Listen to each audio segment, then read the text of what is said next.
Ladies and gentlemen, welcome. It is real late. My name is Peter Rosenberg.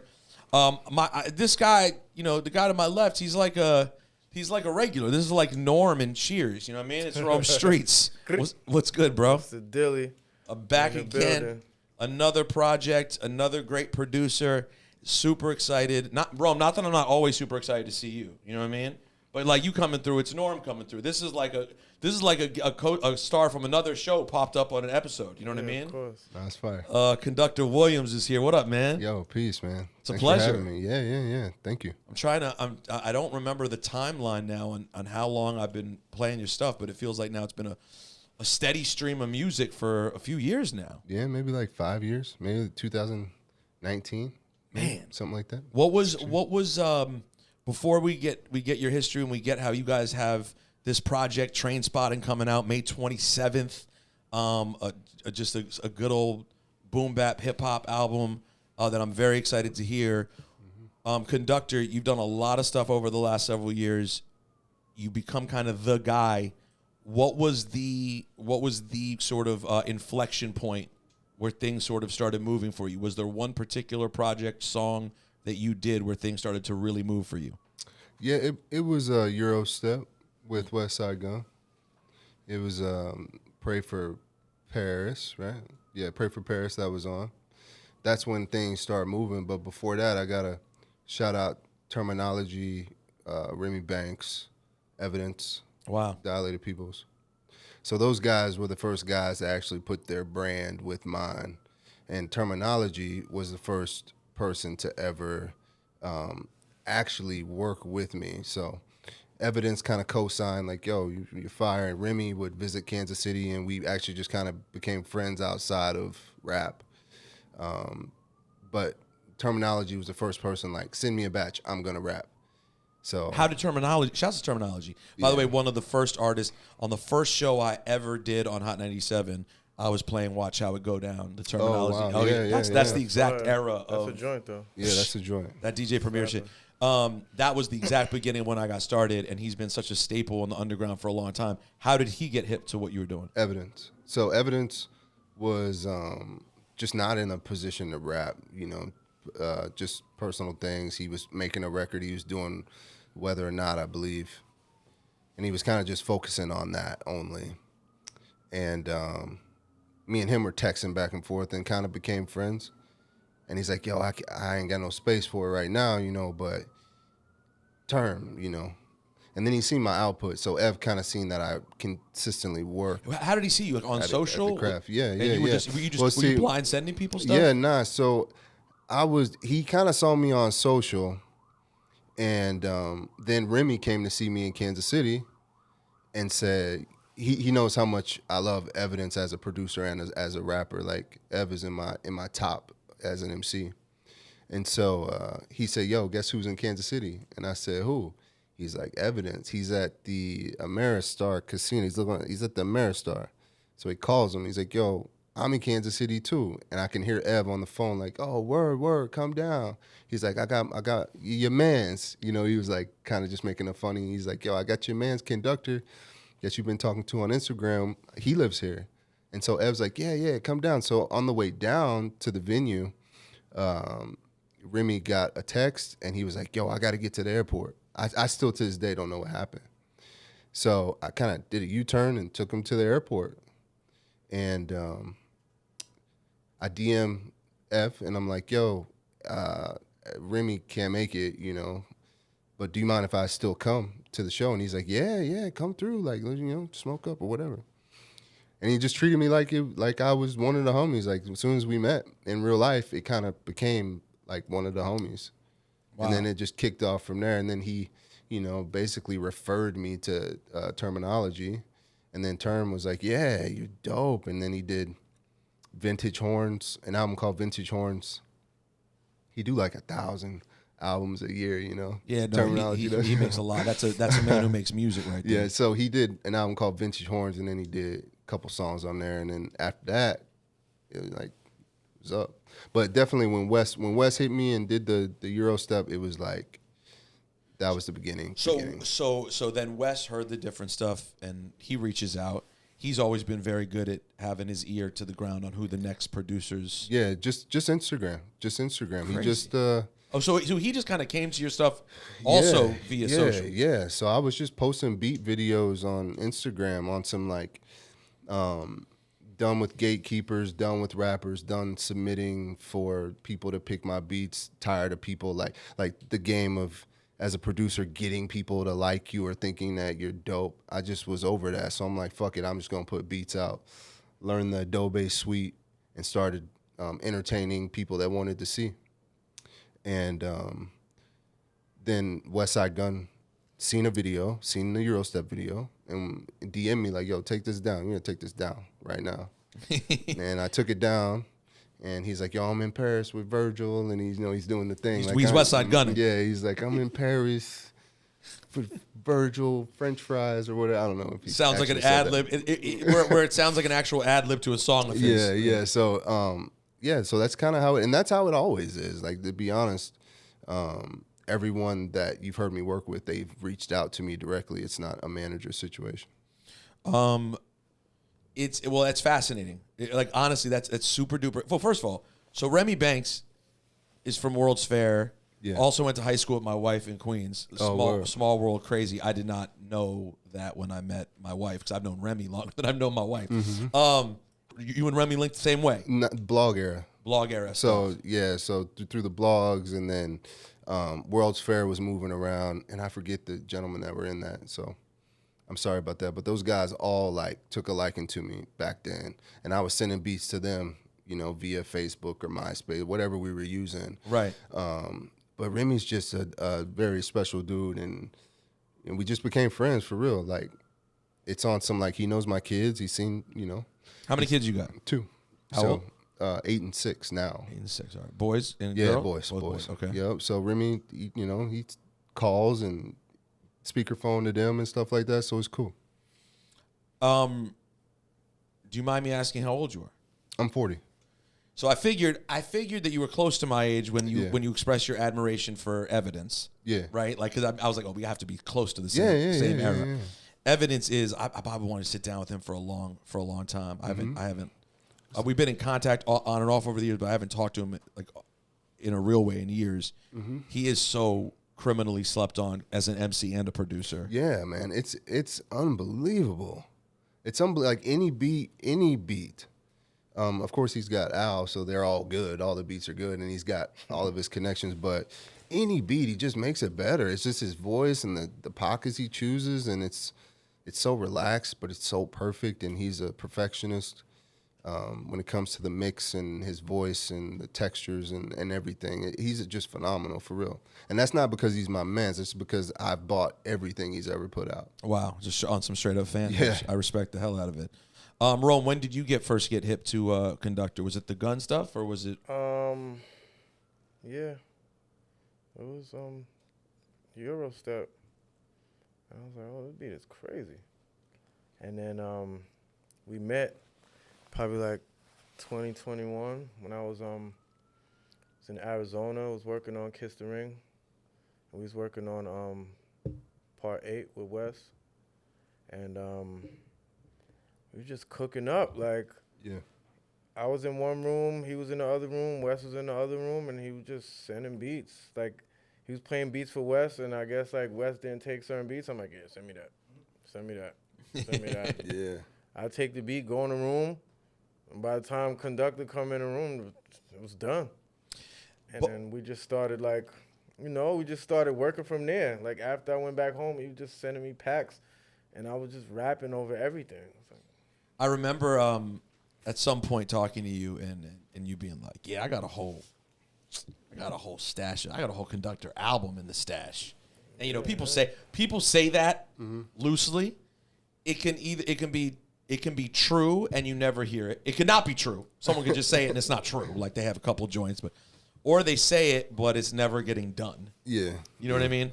And here we are. Now we're going to get to May, and we're going to get this project. Rome, how many joints are we talking about? How full an album is this? I think it's like 14 joints. Mm-hmm. Man. I mean, but we've been working since I started working on Kiss the Ring. So it's like, this has been a work in progress up until like I don't know, 2 months ago since we did the last song or something. The track that you start your album with Rome on it.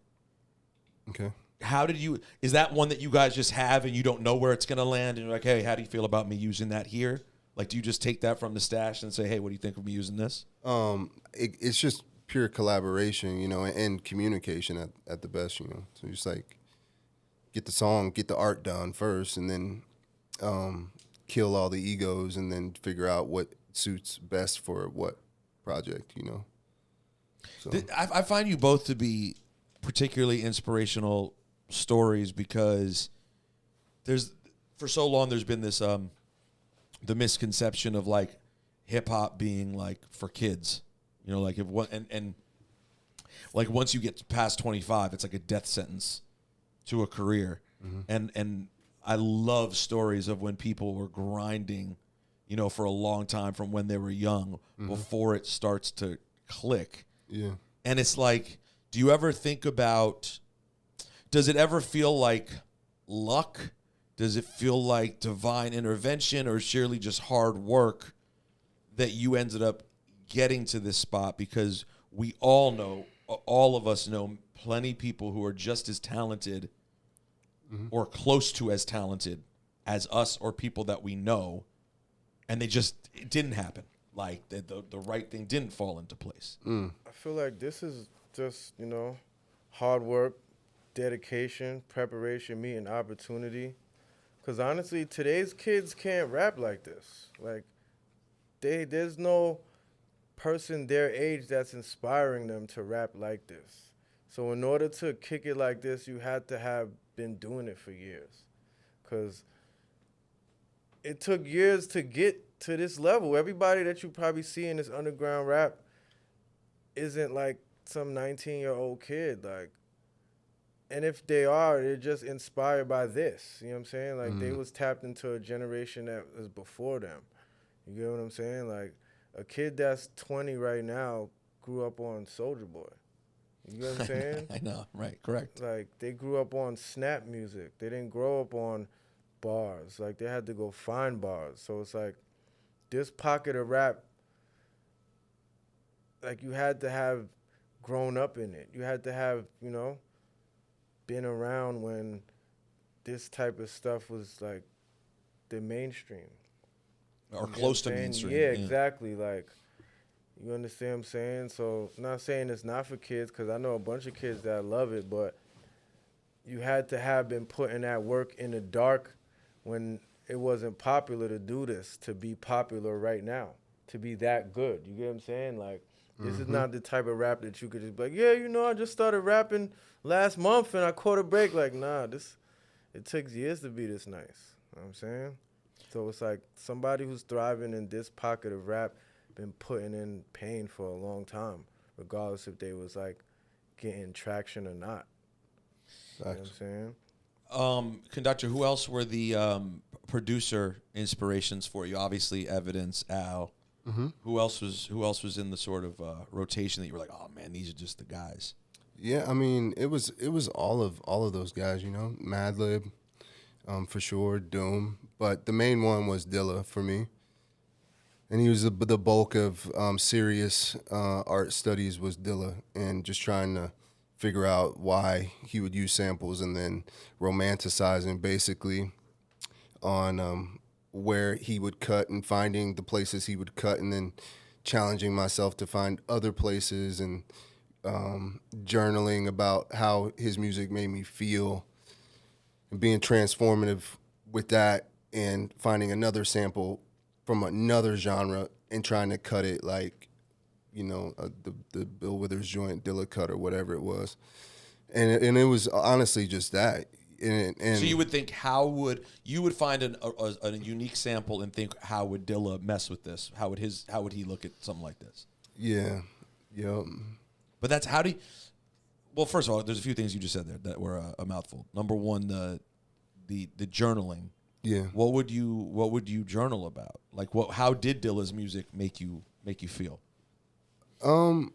Again, it's all romantic, right? It's just a moment to like, it's just another way to project what I'm hearing into what I can visualize and entertain myself. So just like when we watch a movie or read a book, you know, you like, can see the things, and that's all that I would do. You know, how Claire's is players, and you know these things, and it's just like I don't know. So I would just write how I felt in that moment for that day, and I've got tons of journals. You know, I think I shared it on my YouTube. You know, a batch of journals where it's like, yo, it's at this beats per minute as a guess, and then I actually find it, and then am I close? How far am I off? Like it was actually 92, and I said it was 87, just like guessing. And it's just very trivial stuff that doesn't matter to anyone, and maybe, but to me, that shit's all what makes me want to do it, you know? And and specifically Dilla. And I don't know why it was just him that I did that with, but I loved Al, and First Infantry was like a moment that kind of changed the way I thought about street rap. You know, Locks, and I think Game was on there, and those guys. It's like, yo, this is street rap, and it feels from another planet. I love Madlib and Pete Rock especially, you know, but Dilla was the one where I'm like, all right, man, let's see if we can decode this thing. I feel like, well, I have so many thoughts on Dilla, and, you know, he, at some point after he passed, his name changed. And I mean that, I guess figuratively and literally. Like, number one, he literally kind of only became Dilla in the mainstream, like, consciousness. Everyone only knows him as Dilla, right? Yeah. Whereas, like, at first we all called him JD, and Yeah. like you actually got to Dilla, like, Yeah. and then it's like, okay, his name is only Dilla, essentially, right? And even not even J Dilla, like just Dilla, right? Yeah, it's just Dilla. And then the thing that happens when a legend dies, it spreads more after their death because their death is news. Yeah. So when that news comes out, and obviously his story was so interesting, and he'd already made big records with big artists, it spreads like wildfire, and he becomes sort of part of the consciousness.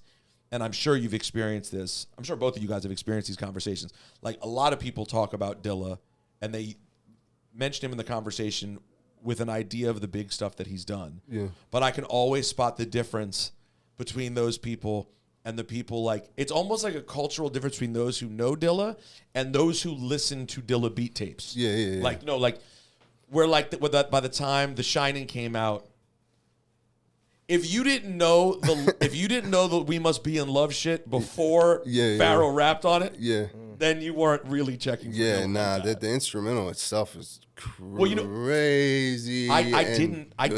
I didn't like. I think I told Pharoah this one of the first times I interviewed Pharoah, because I was very awkward back then, even more so than now. I told him, I was like, I don't know if I was fucking with you rapping on that J Dilla joint. Man. Because that instrumental, obviously Pharoah's one of the greatest who's ever lived. Yeah. But that instrumental was so alive with nothing on it. Yeah. It was pretty full. It was so full, and like Pharoah did a great job with it, Yeah, but it's he's hard. the best. But it's so weird when you hear something, like, oh, I already knew this as a complete record. Yeah. But yeah, those beat tapes, and I don't remember by number which was which.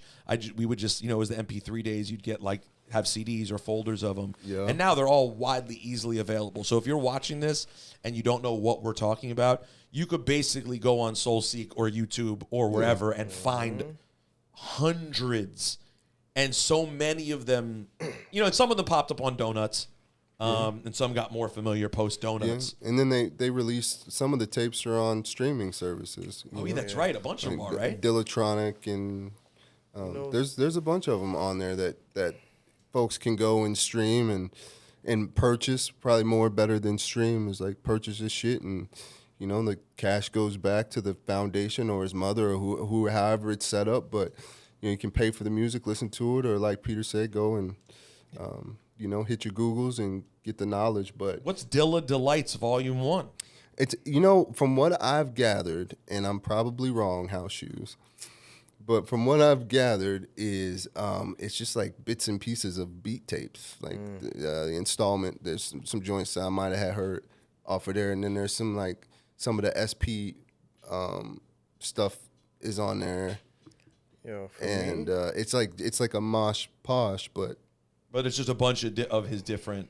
And then the Ma Dukes, that what you just said, Ma Dukes Delight or whatever. This was Dilla Delights. Yeah, there's another one called My Duke something, and it's like her favorites, I think. That's crazy. I used to just dig for Dilla beats. Like, cause even before, like, I probably found out about J Dilla in like '07. You get what I'm saying? But the thing is though, like, I've been hearing his music. I just didn't know he made it. Yeah. But once I started, like, you know, putting my own music together, I had nobody to like give me beats. You know what I'm saying? So my homeboy put me on to J Dilla. I was like, yo, these beats are crazy. It was just like a whole culture with us to try to dig for Dilla beats that we never heard before. You get what I'm saying? So it's like nobody in my peer group or just anybody that I knew around me even was into Dilla beats. Everything was the J Arms mixtapes and all that type of stuff, Sycamore beats. You know how they used to put out them instrumental mixtapes? But like we used to dig for Dilla beats online. So like I used to just only rap over that. Because a lot of people, when they hear my stuff, they be like, they don't even know that it's a Dilla beat. It's like, oh, this beat is hard. Who made this for you? It's like One of the greatest producers of all time. Yeah, exactly. Yeah. So it's like my relationship with J Dilla beats was just like, I just used to dig. I probably heard hundreds of beats, and it's like, yo, I haven't even heard a lot of the real songs to the beats. Oh yeah, I me was just too. looking for the beats. You get what I'm saying? Like I probably go and like listen to certain songs like, okay, I wonder how they did it, but I was just into the beats. Like that's how I really found out about Doom too. I just never, it was a point where I wasn't even checking for rappers or listening to rap. I was just listening to beats because I was making my own raps so hard back then. It was like, that's how I found out about Doom. Like I've heard of him, but I didn't really listen to his stuff. Well, You know what I'm saying? it makes sense because both Dilla and Doom was started out in more of a nerdy, you're a niche like producer, DJ. Like I was at college radio. It was like everyone was already in college radio, like from Fantastic Volume 1, like everything that came out that was Dilla related was a big deal. But when I got to I don't want to say like the real world, but like the mainstream world, no one knew. They didn't really know Dilla's. I mean, maybe they knew. I don't know. Maybe or Climax. Maybe. I mean, Find a Way. You know the Tribe records. Yeah, That they were, those everybody's heard Dilla, but they didn't know it was him. You get what I'm saying? Right. Like if you just like a fan of rap, you've definitely heard a Dilla beat if you listen to Tribe or you know all that type of stuff. or Common. Yeah. Yeah, exactly. You've heard it, but then it's like, oh, Dilla made that beat. Like wow, you get what I'm saying? So even with me, it was like I knew who Doom was. It's just that his music never jumped out at me. The beats I heard first was like, oh wow, these are hard. Like I wonder what the person that actually did to the beat. Like whoever made, you know what I mean? Whose song is this? Yeah. Let me listen to it. And I'm like, oh, this is crazy. You get what I'm saying? So it's like, it's probably like around 06. You know what I'm saying? 07. I'm trying to remember if I knew Whip Me with the Strap before the Ghost record. I think I did. I think Whip Me with the Strap was already moving around before Ghostface rapped on it. I think that and both of the Dilla ones from Fish Scale, I think, were moving around already. Yeah, because With Me With a Strap is on Donuts. Was Donuts for pre-Fish Scale? And I think maybe Donuts, just for it. And Donuts came before that. Yeah. So, yeah, and then yep. And by the way, what a testament to the genius of Ghostface that you could take Whip Me With the Strap. Again, a beat that sounds complete. Yep. Like that's kind of a record you could just let that play and be like, it's telling its own thing without it. Yo, that shit, he walked it down. I mean, but then again, we're talking about a guy who can literally cool. jump on soul classics from the 60s and not even loop it, just rap across the vocals. That is awesome, man. That is awesome. Holla is one of the most crazy hip-hop moments of all time. That and I don't know if I've asked him that. I want to ask, like, when they made that, did they intend, like, nah, just let it go and just keep rapping? Like, that's not done. I mean, it's real unorthodox, but, you know. That's Ghost, though. That's Wu-Tang. That's Ghost, but it's just, that's some Wu-Tang stuff. Yeah, that they have. Yo, I've been noticing, by the way, have you guys heard, I don't know if you've seen it. Social media is a horrible place. I feel like I've been catching, like, little things of, like, non-New York people suggesting that Wu-Tang is a thing that is New York overhyped, which is like, don't get me wrong, we do there is New York shit that's been overhyped, of course. Wu-Tang is Do not play yourself and include Wu-Tang in that conversation. You had to be there. Anybody that said that is probably like, somebody who just heard rap in like 2010 or something. Right, and so they don't understand why the brand is so big. Yeah. You had to be there. Tough take. I was a Wu baby, bro. Very tough. No, you want to hear the craziest take? I was a Wu baby. Want to hear the fullest, This is the craziest take. So we started doing a new thing on the morning show. That is a lot of fun. Hot Take Tuesday. Right? I do a morning show, okay? Forgive me. So people just call up and give generally hip-hop takes, right? Okay. So the point is having conversations. You're expecting shitty takes. Like, that is what we need for it to be a fun segment. Cat called 2 days ago and said, besides Ray, Ghost, and Meth, you could take the rest of Wu-Tang. Yikes.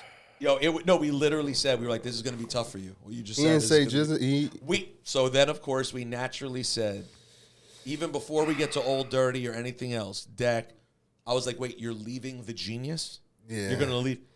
He was like, I hate when people do shit like this. Rap a Jizza verse. Tommy ain't my motherfucking boy. Where do you want to start? Yeah, man. Like, this is not, you've ever heard shadow boxing? This is a tough take. They wasn't there, that's it. No, I guess, and the thing is, to be, quote, there, like Rome is saying, he doesn't even mean, like, in the street. You had to literally just be alive. Yeah. Like, it was everywhere. Like, Kansas City, New York, L.A., Japan. Bro. It was everywhere. What is, I guess when you think Kansas City, you think Tech 9. Yeah. What is the other big Kansas City hip hop that was sort of inspirational to kids coming up? Or is it really Tech 9 was by far the biggest inspiration? Yo, it really is Tech though, for real. There's some guys there, like the Popper. Who else is there, man? Rich the Factor. There's some guys that are there, but Tech is definitely the one. Far and away the one like, who. Yeah, he just mushroom cloud, like hit that way, and he's like over there doing that. But the sound of Kansas City was right, because I'm not really even locked in, and I'm ashamed to say that, but I mean, well, listen, you're locked into making your own music. Yeah, just being honest with myself, like I'm not really tapped in like that. But from what I can remember, it's Bay Area influence stuff and very hyphy stuff, and then Tech. So it's a lot of like the chopping and double time and that, and and that's just not music that I make. Right. Like You were always kind of locked into more classic, soulful. Yeah. It's just the same exact thing. I told my mans, Les, shout out to my boy Ismore. I told him in like 2018, I'm like, bro, this shit gonna come all the way back around. It might have been more than that. It might have been whenever it was throw some D's on it, like Polo de Don, y'all said? Polo de Don. This Lil is Jon. 07. So even 07, maybe even back then, I'm like, Les, this shit gonna come back around and it's gonna be 36 chambers. I just gotta wait. And he was like, word? And I said, yeah, I just gotta wait. And when it comes back around, I'll be so good. I'm gonna be so good. I just kept telling him that, and he might have been the only person out of my friend circle that understood. Yeah. It's very hard to not chase. Yeah. Like, people get caught chasing. And, like, I had a conversation on my podcast, One Ep, this week with Syph. I got into a thing this week, and so Vlad and Academics were having a whole conversation about my career and, how sad a failure I am, and it's so sad to see and all this stuff, right? Okay. So remove the fact that they don't know anything about what I do outside of rap. Just in the rap part, though, right? Okay. They were like, he could have, when people like us started taking off, he could have tried to make friends, and he could have tried to do shit. He could have tried to do shit the way, we were doing shit and blah, blah. I was like, you're fundamentally missing the point. Mm-hmm. I would never do that. Yeah. Like, you don't get it. Like, and it makes you realize, like, I can say this confidently. I'm not dragging you guys into my shit, but in terms of, like, the difference between people who, like, really do hip hop in a real way. And I'm not saying that at 45 years old with my first baby at home and 19 different broadcasting jobs, I'm not saying I'm me from 23. Yeah. But I am saying that every Sunday when Mark hits me with music and I start building that night show, that I've never been paid for and never played a repeat show in my entire life. Had a baby this week, had a death in the family, got married. Sunday night, it's a new show. Every Sunday, 2 hours. It's fire. I was never going to chase that shit. You were never going to throw some D's on it. Like, it would, you, like, to be a part of the thing that we, like, love, it's a weird thing. Like, you make sort of an oath to it. Of like, and it's not about it being one particular kind of music. You can grow, you can evolve, you can do different things, you can support different things. But it's about, well, like the fundamental core of what you believe it to be and how it should be done. Yeah, nah. I mean, I've been that way my whole life, man. I've never understood, like, Rome fit, fire fit. The jacket, tough. I want one. I would never rock it, like, exactly like that. I gotta have it exactly like that. And there's a nigga out there right now, pardon my language, that would get it exactly like his. He gotta have that, the pants just like that, the shoes exactly, the haircut exactly, the chain exactly. And I just could never do that. Even in high school, I'm like, if you was wearing the Jordan 7s, the black ones, I just couldn't get those then. Right. And you my mans, I couldn't get those then. I had to get the whites, man. I got to. Sorry. I know. The only permissible one that I'll give you is, this is, and I never really did this, but I will say, okay. Older sibling. That's different. It is different. You might jack your older sibling. No, that's and different. literally take them, like, I actually think you need to give these to me. Yeah, no, that's way different. But no, it's so true. And like, so I was like, listen, even put everything aside, like, I have since I was 17 years old and got involved with hip-hop related things, and I was doing a late night show at Maryland. And this isn't some fucking heroic story. This is everybody I knew was like this. You're going to do it the right way, the way that you think. And like, and if someone ever tried to stunt and make it about money, we literally hated people. Like, now I can say this safely because whatever. Yo, we hated Puff back then. Like, I grew to like Puff because I knew him and I saw how in touch he was with removing all of the conversation from a hip hop standpoint. He was up on what was happening. I didn't know that from a distance as a 18-year-old. I was at Maryland. I was never going to meet Puff. I knew that the shiny suit shit and flashing money for me, that being the only thing, was never what I was going to aspire to. As time went on, I had a greater appreciation for some of the other things that he did. But like, that idea to me, when you were like a real hardcore hip hop person, if you were to show up in like the circles I was in and be like, yeah, but it's really about how much money you're making. No, it's dope if you make money, and if you get some, hey, stunt, buy yourself a nice watch, do all the hip hop things. But that being what you think wins a conversation to me was always the wackest shit humanly possible. Yeah, for sure. Like, I am not excited to have you here because you did records for Drake. I think it's a dope part of the story. Yeah, for sure. But like, you were going to be sitting here having this conversation if you had only done the shit that I played on my show. Yeah. That was to me like more like, oh, this is super cool. And what I found really neat today was when you brought up the terminology thing. Yeah. In my brain, I go, it's so dope that on some level, terminology, the consummate sort of underground worker hip hop head, is connected to Drake, because there may not be, your trajectory might have been different if you had never met terminology. All of these pieces come together to kind of create this whole thing. Yeah. And it's just life like that, though. It's pretty amazing though. Yeah. Like, it just goes to show how everyone's role is so important in different ways. What we talked about, the different ways people reached out. Was Drake the same thing? DM, like, yo, the beats are fire? Yeah, DM. Hey, give me a call. And I called him. We talked for a few hours. So I don't want to say he ruined it, but in a good way, he ruined the chance of me just sending blind tapes with no emotional connection. He ruined that for everybody, because if he can make time to have a conversation with me and FaceTime and talk about music the way he talks about music in the things that he desires as an MC, and just like sharing bars, you know. It'll be whatever, and it's like 2 or 3 bars, 4 bars. I got 6 left. What do you think about this? Hold on, I got to change something. Like, if he can do that, then everybody has got to do that now.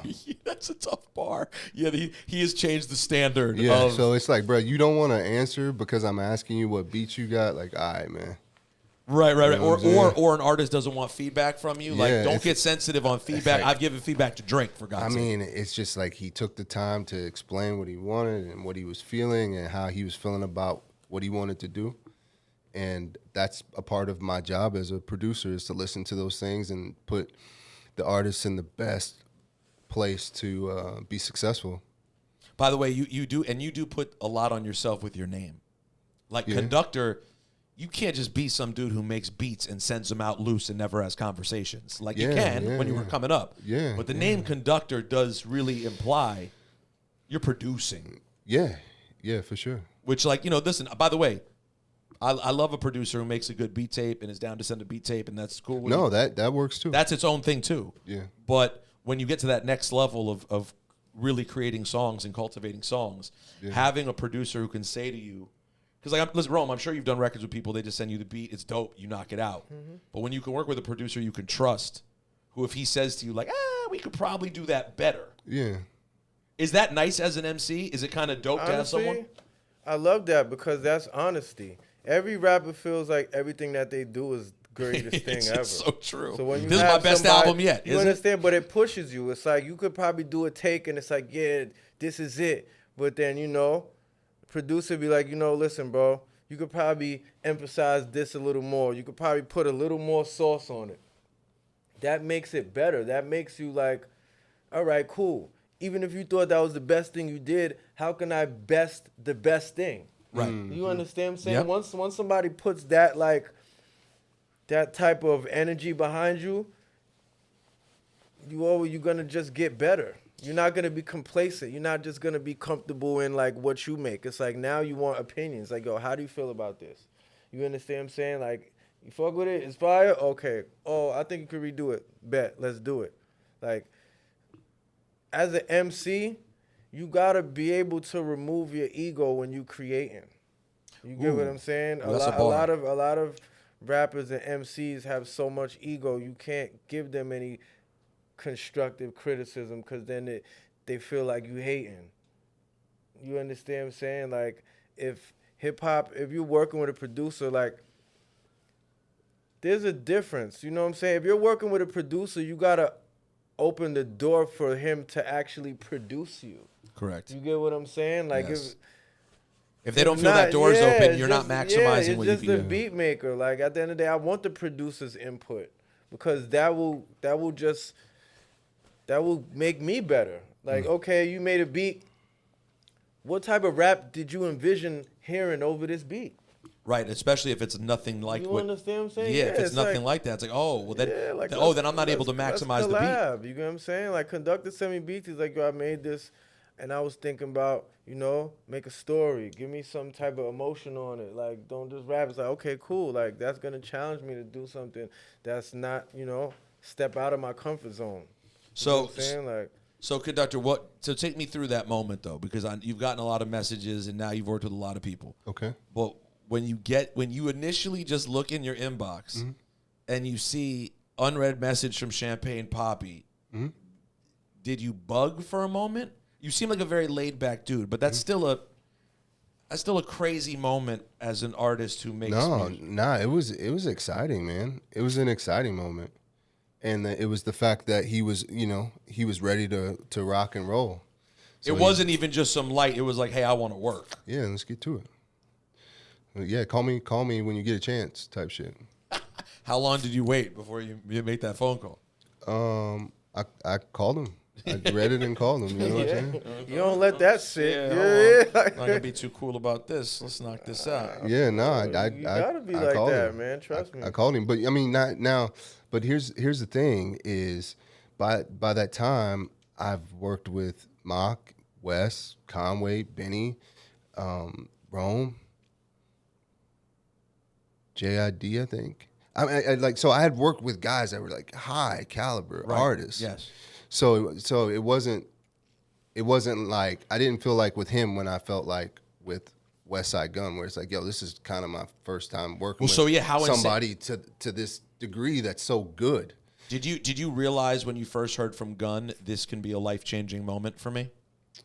No, it was just more or less. I always, in my prayers with God, I always ask him for like neon colored signs because I'm not that bright. I'm like, Lord, give me neon pinks, greens, like light. Like I need to know that that's for me, and I got to go that way. And so I took that as a neon green sign. Like, yeah, you can go this way. And so I continued, and you know, I'm so blessed to have come into this game with a guy like Weston with Griselda, because it really is honest work. I mean, at the end of the day, Wes is, you know, trying to push the culture forward, and he's trying to get people paid, and there's hard lessons to be learned, but he sets you up first. Like one of the first things that he said to me in Atlanta when I first had met him was, if you gonna wait on somebody, then you just gonna be waiting.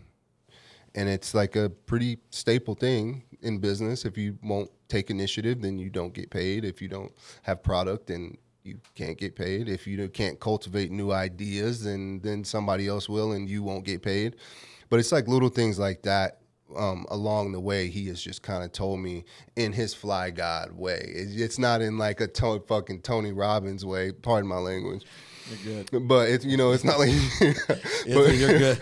But in his way, he's saying like, yo, if you're gonna wait on somebody, they gonna have you waiting. And so as you know, new artists come in, I keep that mindset. So he hit me, I hit him right back. You know, Drake hits me, yo, you trying to work? Yeah, let's go.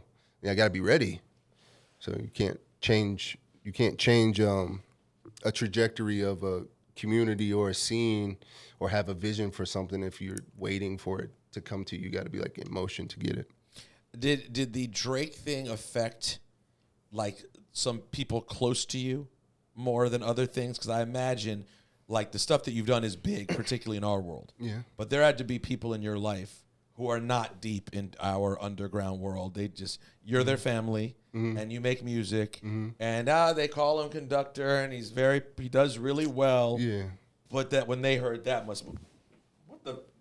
there had to be some crazy reaction. Yeah, nah. It was there was a moment in my life in the early the mid 2000, like 15, 16, 17, where I kind of I had a kid, so my time got cut. So my oldest boy came into the world, and I was like, yo, I can't be going to the studio and going to local shows and then going to work full time and that. Where were you working full time? Someone's going to have to give. So I was a locomotive engineer and conductor for a railway. So I was working 12 on, 12 off, hauling freight. Am I supposed to feel ignorant at this moment when I didn't realize that you're a conductor because you're a real conductor? Because I feel ignorant at this moment. Nah. I assumed the conductor part was musical conductor. Could be. So, or it could be locomotive conductor, or it could be a form of conduit. So what did that job entail? It entailed hauling freight from destination A to B, ethanol, military equipment, cars, and wheat, coal. And you're the person actually moving the train forward. Yeah. You mess up, everybody dies. You could wipe a whole city out. You're carrying ethanol. And what are the shifts like for a job like that? 12 on, 12 off. 12 on, 12 off. And they could be overnight. They can be anytime. Yeah. How many years do you do that for? Almost 20. Yeah. And so I like that job. And you know, I didn't like, you know, I'm from Kansas City, and we'll get into this later, and I promise I'll come back and we'll get into more of like my what do they call that? Like my story. Your origin story. Yeah, we'll get into that, okay? And I promise that. Okay. But yeah, I mean, that was my job, and I was okay with it, and I got a good job, right? For men like us, and women too, right? We from the era of get out of college, get you a good job, you know what I'm saying? Something with benefits, something with insurance, something with all of that. And I did that, and it was fire. And you were hustling beats at night. You're still doing. You were trying to get the beats done at other times. Yeah, so I would, I'd work. Let's say if I got on like a 9 to 9 or something, and I would get off work at 9 o'clock. I would do beats until 1, and take a nap, wake up, go get the dudes from school at 3, get another nap before I had to go back in, eat dinner with wifey and stuff like that. Wake up at 8, take another little nap, wake up at 8, and go back to the diesel shop. And that might mean taking a train back and forth. Yeah, 6 hours one way, 6 hours back. Yeah, or you're held over in Nebraska. So now I'm just doing that in Nebraska because we didn't make it back. So you sleep there for a while, and then you come back. Yeah. So it was dope. It was dope, but it was something that I learned a lot of lessons doing that, and I learned how to be a solid leader when things matter, and I learned not to be like full of anxiety. Like you really have to keep your poise when you're out there. But like I said, when we come back, when I come back, we're gonna get into it. So you want to do another time? Yeah. Full origin story? Yeah, we'll do it again. Because as you can tell by the look in my eye, I'm fascinated now. I'm fascinated because of course it's an interesting career arc. But then also there's certain jobs I hear about that to me, like as someone who's not technically savvy at all, I would never want like the responsibility of moving ethanol across state lines. Yeah. It's just like to me that's an overwhelming level of responsibility. Yeah. But at some point you decided. So was there a period there where you were just like, I'm not going to worry about the beats. Like I got to just work. I can't actually. Nah, I don't know what that. I can't relate to that. I don't know what that feels like. But you said you were getting to a period where you were like, this is getting to be a lot though, because you had little man. Yeah, but we gonna have to move some around, and for that it was sleep. So I chose not to sleep. So and wifey understood and didn't like it, but I figured, and this is like super extreme too, but it's a part of my personality. I was just ready to like. I felt like it would be a better story for my 2 boys, for my wife to tell them like, your dad he just worked himself and eventually had a stroke, but he wanted to do this music, and he didn't sleep, and the stress was getting to him, and this was happening, and that's how he passed away. But he was trying; he did not give up. And you went through that thought process. Yeah, like and I'm like, that's a better story than. Well, gotta take care of you boys now. Dad, didn't you were doing music and everything, like you was cold. What happened? Well, I had to take care of you boys and put food on the table, so I gave that up. I couldn't have that story. But what were you doing to survive the lack of sleep? So shout out to wifey. She balanced my diet, and we just did the best that we could. Tried to eat clean, and the Bose sleep pods, and black out the room and masks, and the kids are crying and running around. So it was just like, but I just was not willing to stop, because I don't know. Like now, I was talking to Rome earlier. I don't know what to do with my life. It's like I can't make beats 24 hours a day. So for like the past 3 years, I've been like, what the fuck? Like, what do normal people like do? When they like get off work, like, okay, I'm off work. Like, I didn't go to Super Bowl parties. I didn't play games. I did a little 2K, but I couldn't really get into that. I didn't go poker night or strip clubs or nothing like that. It was like I literally had 12 hours to sleep, be a husband and a leader for my home, and try to show these boys how to be eventually black men as they grow into, and then try to set these guys up for success. And that's all I thought about. And then got to a place, we saved some cash, and this is before Drake. We just called it. Me and wifey just called it, and she's like, "Yeah, you can't die. So let's just walk away." So I quit, and at that point, the money was coming in from music, but not like you were living large off of. Nah, we were doing good. I live a very, very reasonable, simple life, And although your jacket was at least $5,000, I just want to. Yeah, it was. So don't think no, about sorry, that. No, I get it. You're doing interviews. You Yeah, got to. No, I get it. Don't think about that, okay? No, This is nothing. This is not mine. This is Rome's. I borrowed There it. you go. This is AI. This is AI jacket. All right. But by the way, no, I want to defend you. I want to defend you. I will say I am too a very like simple and don't overspend person, and still can occasionally be like, I'm gonna overspend. Yeah, I mean, this is all I ever wanted to You do. got one life, you know what I'm saying? You gotta, Every once in a you gotta while. know what it feels like. Right. What you do it for? No, it's fun. But it's all I ever wanted, man. But anyways, train spotting, all right? Me, Rome Streetz, Rome's on the raps. I'm on the beats. May 27th. I'm very, very excited. Rome, you gonna do the obligatory and tell me this is your best body of work? This is probably one of the albums that I went the hardest on. Just, working on it so much, you know what I'm saying? Just fine-tuning it. So, hell yeah. Hell yeah. And Conductor, what's next for you after Train Spotting 27? Is there anything you can... I mean, I know there's stuff that you won't say, but what can you say? Is there anything you can say? Nah, this is my only focus.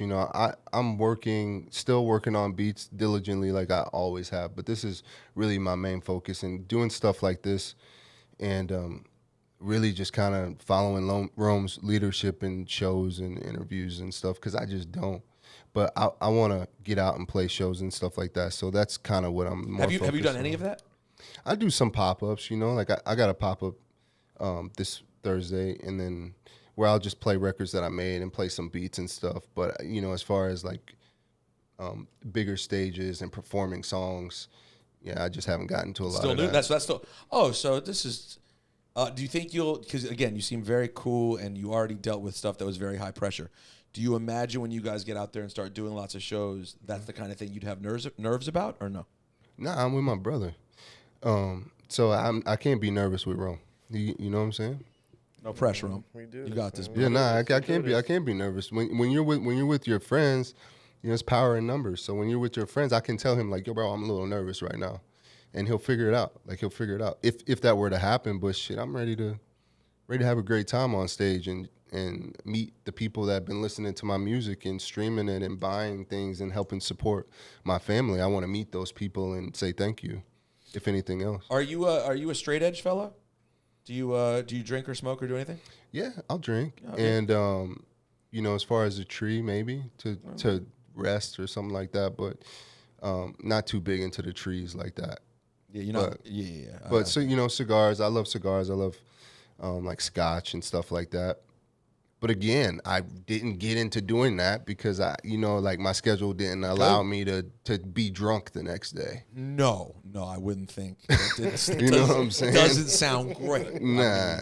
You mentioned the thing about nerves. 2 days ago, Vibes Cartel was at the station, and I said to him, he's playing Barclays Center on Friday and Saturday. I don't know if you're still around, but he's playing. It's sold out in like an hour. And he hasn't played a show in the U.S. in forever, and I was like, wait, this has got to be the biggest show you've ever played in the U.S. because there's no way when he got locked up, he had headlined arenas already, and so he's like, yeah, no, I just did like 40,000 in Jamaica, but I've never done anything like this in the U.S. I was like, oh, do you think you'll be nervous at all on Friday? I've never had someone look at me more crazy. Like he was like, nervous. What the hell's that? So for it's a Vibes Cartel show. Like it was such an interesting thing. Like no idea of what nerves would be. Like this is what I do. Yeah. This is so. And it was at that moment that I was like, damn, I got to call my wife and tell her after this week I still got to go to Barclays Center on Friday. Yo, I got to see what this looks like. Yo, back in Brooklyn it's gonna. Yeah, it's gonna be crazy. I honestly can't even picture how mad it's gonna be in there. Like Brooklyn is basically. Yeah. For Vibes Cartel, that's a home show. Like you might as well just be in Jamaica. Yeah. That's going to be a movie. So the 27th, Train Spotting, Conductor Williams, Rome Street. We have a follow-up conversation to have because I have more questions. Yeah. So we'll get to that. Yep. I'm grateful for the time. Rome, I'm always grateful for you making time and coming through. You know how I feel. You know how I feel about you and your music. This has been a great journey to watch. And get to support from my little position. So very excited to hear this project. It's crazy. I might need to hear just a tad, or just give me like a little link. Just it's safe. It's safe. I've never leaked a thing. Got you. But if you want to give me an exclusive, I would play something early. I mean, come on, it's time to hit the people with these joints. And have you announced any features on this album or no? No. Keeping that on the. Yeah, people. This is the first time they ever heard the date. So oh, really? Okay, we got exclusive. We got haven't said exclusive. the Oh, so they didn't know the name or the date. Wait, so let me shut the fuck up. All right. Train spotting, May 27th. I got my exclusive. Rome, you want to do some raps? Yeah, man, I got some raps. Let's go. Rome is going to rap, which is one of my favorite things. It's cold outside, by the way. Yeah, I know. But we're gonna do this. We're gonna step outside on the balcony and make this. Wait, what? Yeah. You see. I got you, conductor. We're going outside. You got the heater things out there? No. all. Come on, man. You used to drive ethanol. I'm washed. You drove ethanol through the middle of the night. I'm washed. You can handle. It's like 40 degrees. You're not used to this I'm New washed. York I'm weather, washed, man. I used to Anytime be. we probably came in New York, it was hot. Yeah, nah. I used to be outside the Carhartts. I never got cold. I never got extremely hot. I was always just like, whatever. It's 1,000 degrees, so what? But I'm washed. No, you're 40 man. now. It does hit different. I remember when I was a kid, I used to play football in shorts and T-shirts when it was 35 degrees. Yeah, nah. Now when it hits 49, winter hats So, out every time. Yeah, the winter yeah, hats nah. out. You need it. Guys, it was a pleasure. Thank you.